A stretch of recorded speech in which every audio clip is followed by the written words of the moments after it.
Entry mark horse के Abdul Samad overnight sensation. Pakistan में हर बंदा आपके बारे में बात कर रहा है। आपकी क्रिकेटिंग जर्नी का तो पूछते हैं, पहले ये बताइए उस इनिंग्स के बाद से अब तक कैसे आपकी फीलिंग रही है और क्या चेंज आपने ऑब्जर्व किया है? जी बिस्मिल्लाहिर्रहमानिर्रहीम। सबसे पहले तो अल्लाह का जितना शुक्र अदा करूँ उतना कम है कि अल्लाह ताला ने इतनी इज़्ज़त से नवाजा है। और एक्सपेक्ट नहीं कर रहा था, क्योंकि जो मेरी गेम है बेसिकली जो थ्रू आउट मैं खेलता हुआ आ रहा हूँ, तो कोशिश ये की थी कि अपना जितना एक्सप्रेस कर सकूँ करूँ।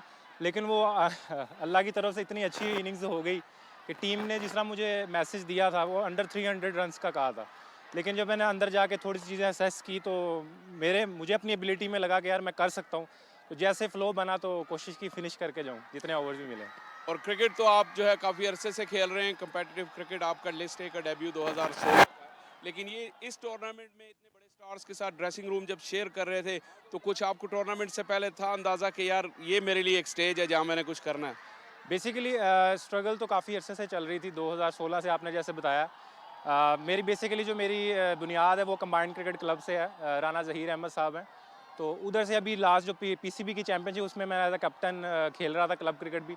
तो ग्रास रूट से ही क्रिकेट खेलता हुआ थ्रू आउट 2016 से खेली है। तो उसका बड़ा बेनिफिट हुआ कि क्लब को चैंपियन तक लेके गया, चैंपियन बनाया। उसके बाद अब ये स्टेज थी, तो क्रिकेट तो मैं खेल रहा था, लेकिन इस स्टेज तक आने के लिए पीछे बड़ी स्ट्रगल थी।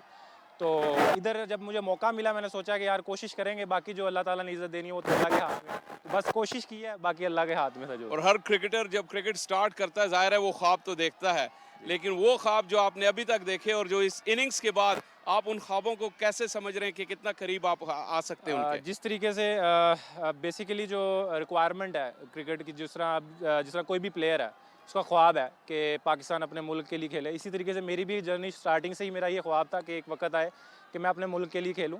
तो इंशाल्लाह जितनी जितनी कोशिशें चलती रहेंगी, इस तरह के एफर्ट्स करता रहूं और परफॉर्मेंसेस देता रहूं, ताकि अभी जो मैंने चीज़ें देखी हुई हैं कुछ फैमिलीज़ के अंदर भी चीज़ें मुझे मेरे तक पहुंची हैं, तो उसमें यही मैं सबके लिए कहूँगा कि अभी एक दो इनिंग्सें अभी इतनी जल्दी थोड़ा सब कुछ तो अचीव नहीं होता इंसान को। तो मुझे इस चीज़ का आइडिया है, कोशिश करूँगा कि जो जो भी कंटिन्यू जिस तरीके से मुझे मौका मिला है उसको कंटिन्यू रखूँ। मैंने ये पूछना था कि ज़ाहिर है कि इस एक इनिंग्स के बाद अब तवक्कुआत बढ़ गई हैं आपसे। हर आप जब बैटिंग करने जाएंगे तो पूरा पाकिस्तान आपको देख रहा होगा। उस प्रेशर को हैंडल करने का कुछ सोचा है कि कैसे करेंगे? जी देखिए, हर प्लेयर का यही चीज़ होती है कि ये जब चीज़ आए तो उसको जितना अच्छा मैनेज किया जाए, तो कोशिश होगी कि मैनेज अच्छे तरीके से हो। और जो रिक्वायरमेंट है टीम की सबसे पहले है, बाद में दूसरी चीज़ें हैं। तो जो सिचुएशन भी मुझे मिलेगी कोशिश करूँगा उस सिचुएशन के मुताबिक खेलूँ। Abdul Samad, thank you very much and all the best. जज़ाकल्लाह, थैंक यू सर।